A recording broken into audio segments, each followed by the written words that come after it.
All right, ladies and gentlemen, Fab is in the house and welcome back to the channel. Look at this. Today I'm in the house with a QSP Gannet. Here with me for our review. We're going to analyze the look, the sound, the feel of this bad boy. But don't forget to like, subscribe, leave me a comment down below. Check out Fablades.com and at Fablades on Instagram to see if there's anything you like. And let me know. You guys requested to review some cheaper knives, more attainable, and here I am. This is a budget knife because it's around 100 bucks. It comes with this nice box, velvety, padded, this card right over here, and of course you do get your knife, and that is it pretty much. So I like when the makers put some attention into the packaging. I appreciate that effort. So let's go ahead and check the size for this front flipper. Right there, 3.25 inches for the cutting edge and 4.5 inches long handle contributes to get up to, I would say, 7.9 inches for the overall length of this fella. But let's quickly check it out up against some usual suspect. Here you get the Benchmade bug out, here the mini bug out. Look at that, pretty much same realm of the bug out, and here you do get to see something bigger because this is the Spyderco Paramilitary 2, which of course is bigger than that, and this is your Para 3. So the Gannet is kind of like in between these two offerings from Spyderco, pretty much is in the same league like of these two guys. I mean, like in between these two guys, like the Spyderco. So Chris Reeve knives, small Sebenza 21 and large 21. Something a little bit bigger here you get to see is the inner XM18 3.5, and here you get North Arm Knives Skaha, which is a tiny bit smaller than that, and this of course is a tiny bit bigger than that. So check that out. Let's go up in price, guys. This is fantastic one. Koenig Knives Arius Style 55 and Custom Knife Factory Snafu 3.0 to give you an idea that this is a little bit bigger than that, and this is of course bigger. And let me show you just another couple. Like this is like another level. Of course, this is Shirogorov Custom Division Stellar, and here we have the Shirogorov Neon NL also Custom Division to complete the picture and show you that this Gannet is pretty much, you see, like a little bit longer than the Neon and a little bit shorter than the Stellar. So, but I mean, these are two, this is another story. We are here to talk about budget knives, and this is a pretty good one. There is only one nitpick that I have with this one actually too, but nonetheless, this is a very interesting one because it's made in China, has a relatively cheap price tag. It is the QSP Gannet, and it is a front flipper, and it's nice. I mean, the look, I like it. I like this blade shape. Kind of like reminds me a little bit of the South African customs you see with this plunge grind, like oblique plunge grind going on like that into this kind of like drop point blade shape. It's pretty good. We do have also nice materials, like, I mean, linen micarta for the scales, nicely contoured and chamfered on the side. You do get some carbon fiber bolster going on over here, which are well put together. And actually, if you check my maintenance video, you're gonna see how they do this combo matching, and there's like a dovetail underneath to keep these two pieces together, and glued or epoxied, I guess. Also, you do get some stainless steel liners, which are internally skeletonized to reduce the weight, and that is a pretty good thing. You do get a little bit, not so much, internal chamfering, and that's also a very nice thing. Nothing is too sharp right over here. Very, very gentle curve going on over here. You have a nice opening for your access to the lock bar like that, and that's a good thing also as well.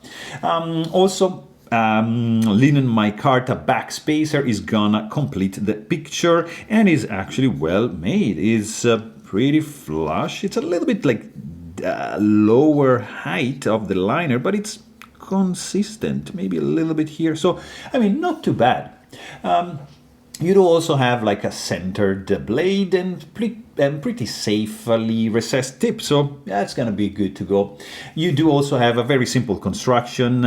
You do have T6 bits for screws, sorry, for the handle, and a T8 for the pivot screw, which is captive, and that's a very good thing. So it's also like pretty straightforward to disassemble. You can also check out my maintenance video to see how to do it. You do have of course, this is a liner lock, so there's no need for stainless steel lock face insert because the liner is stainless steel, and there's no need for lock bar stabilizer, sorry, because you already have this scale, which is preventing you from overextending that way the lock bar, so that's pretty good. You have a stainless steel, no, actually that's a ceramic detent ball, which is pretty good in my books. You do not get any detent ball wrap. You're gonna get this little hard step to when you want to just close the blade, but not a big deal.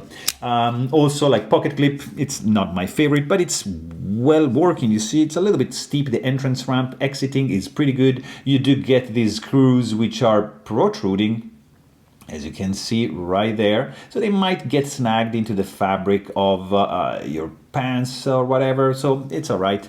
Deep carry pocket clip, it is not reversible. You cannot mount it on this side, and it's deep up carry only, and it's like stainless steel polished. It's nice, but a little bit too simple in my opinion. And also I don't like the screws, the holes, like you have to access. It's just my personal preference, but nothing wrong with that, just an aesthetical thing.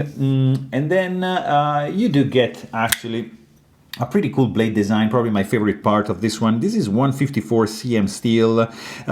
You get like 3.375 inches, something like that, for the cutting edge, for the overall length of the blade. Jimping is here, as you can appreciate, and this is, of course, the continuation of the jimped front flipper tab. Really, really cool and effective.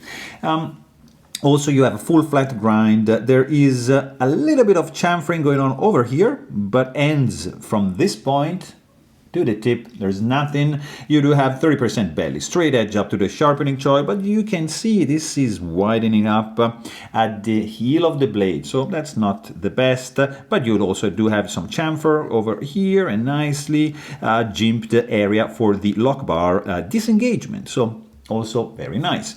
I like that there's just like a minimal QSP logo on this side and 154 cm on the back, so pretty subdued, not too bad. The finish also is kind of like a, I wouldn't say hand rub satin, but it's kind of satin blade, so probably not hand rub, but it's, yeah, it's pretty good to go.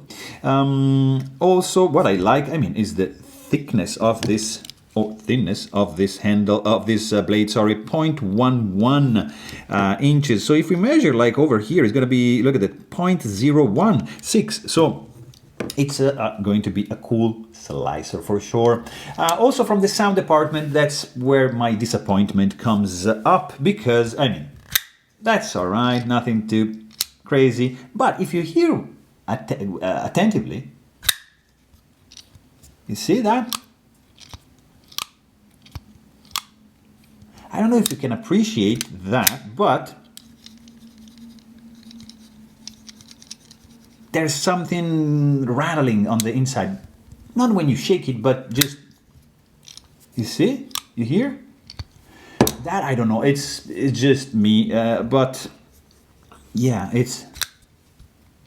that's something that it's annoying me. Oh, and by the way, I forgot to say, I need to thank my buddy Brandon for lending me this guy, so I'm able to share my impressions with you. So thanks, buddy. You are like fantastic. Also, yeah, the sound, it's, yeah, not the best. There's a little bit of rattling when this guy moves around the pivot, so probably the bearings are kind of loose in the cage. I don't know, but that's not the ideal. What I do like, actually, is the weight, because it's not too bad. Skeletonized stainless steel liners, of course, are going to be heavier than titanium liners, but look at that, 3.45 inches is not, 3.45 ounces, sorry, is not too bad in your pocket. Also, you do not have any hot spots, except for this area over here. If you squeeze, that thing is gonna dig a little bit into the palm of your hand, depending on the size of your hands and on the grip you're gonna get, but still, it's pretty good. nicely rounded area here, so your index finger wraps around nicely, and that's always a good thing, so that's pretty good. You can actually do like a reverse grip like that. You get some area here to grip with your thumb. The jimping is not too aggressive. It's a little bit not that effective, but still it works all right. Also, this knife feels pretty solid in the hand. You do get, as you can see, a little bit of flex on this side, not much on this side because of the backspacer, so that's pretty good. Overall, it's kind of slippery and not that grippy here, but still you can manage to keep it in your hand because of this groove. It's kind of locking in place at that height, so it feels pretty good right there. The fit and finish also is not too bad. I mean, no gaps, no steps over here. The only thing is that the backspacer in this area is a little bit deeper than this area over here, but and the rattling is there definitely, but I don't see anything major going on, so it's well put together. Yeah, I have to say that. Also, there's no blade play, and the action is good. Like, you know, you can do the thumb, you can do the index, you can do the other fingers probably like, yeah, like that, or you can do, I don't know, the pinky, and it's not gonna work probably for me.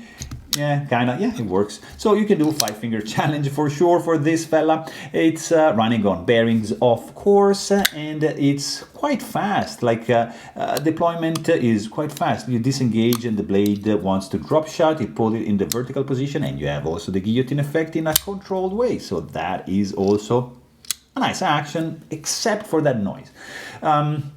Detent Strength is on the medium side, so it's really, it's well dialed in, not much detent suction, but still we are in the clear because this is a budget knife, so we can tolerate some imperfections because the price tag is well contained. I mean, this guy looks all right, it looks good. There's a couple of, yeah, issues, but nothing major, guys. This is a nice one. So there you have it. Hope you guys enjoyed this video, and thanks for watching.